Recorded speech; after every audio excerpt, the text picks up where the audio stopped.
ফুটপাতে নষ্ট লাইট মেরামত আর বিক্রি করে মাসে লাখ টাকা আয় করেন চট্টগ্রামের যুবক মোহাম্মদ হারুন। নগরের দেওয়ানহাট মসজিদ মার্কেট এলাকায় ফুটপাতের দোকানে বসে লাইট মেরামত করেন তিনি।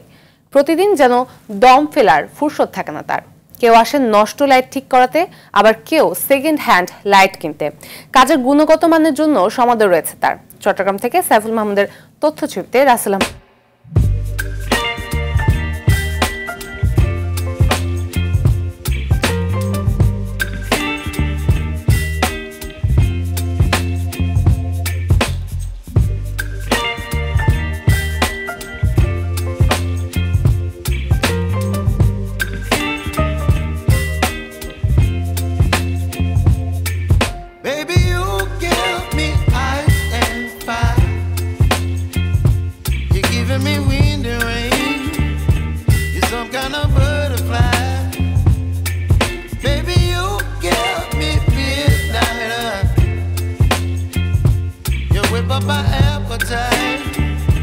উনি এখানে আপনার বাল্বগুলো নষ্ট বাল্বগুলো নিয়ে ঠিক করে তারপরে মানুষের কাছে বিক্রি করে।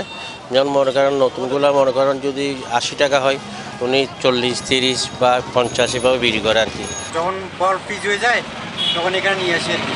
উনি অনেকদিন যাবত এখানে আছে, অনেক বছর হয়েছে এখানে, প্রায় সময় ওনার থেকে কাজ করি। এটা মেরামত করার জন্য আসছি ওনার কাছে। দোকান থেকে আমরা একটা লাইট প্রায় 500 টাকা দিয়ে কিনতে হয়। এখন এখানে এই মুরব্বী আমাদের প্রায় 50 টাকা 60 টাকা দিয়ে আমরা এই লাইট বাল্বটা ঠিক করতে পারতেছি। 500টা লাইট থেকে ঠিক করে নেই, মানে একটা দোকানে একটা লাইট কিনতে গেলে 5 থেকে 600 টাকা লাগে। আমরা 30 টাকা 40 টাকা দিয়ে প্রায় 500টা লাইট আমি ঠিক করে নিই। তার দেখা নতুন জিনিস ক্রয় করতে হচ্ছে না, আর নতুন জিনিস করতে করতে বর্তমানে যে দ্রব্য উদ্যোগতি সেখানেও তার একটা আছে। আর প্লাস এই লোকটা এই কাজটা করে সে জীবিকা অর্জন করতেছে, তার পরিবার পরিজনকে সে চালাচ্ছে। মার্কেটের দোকান নেওয়ার মতো পুঁজি নেই হারুনের, তাই ফুটপাতে তার ভরসা। মাসে লাখ টাকা আয় করলেও কাঁচামাল, বিদ্যুৎ বিল আর মাসোহারা দিয়ে বড় অংশই খরচ হয়ে যায়। প্রথমে আমি 4-5 লাইট নিয়ে বসতাম, তখন আমি ব্যবসাতে লস খাইছি অনেক। আস্তে আস্তে কাজ করতে করতে সবাই কাজ করে আসে, আমিও ভালো মতো করে দিই। অনেকগুলো লাইট আসতে নষ্ট হয়ে যায় লগে।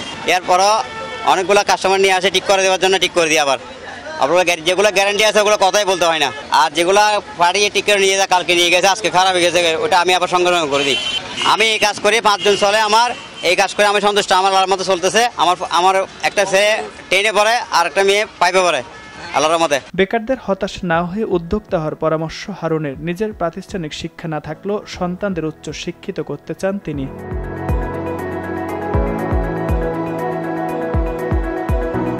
রাসেল আহমেদ, RTV।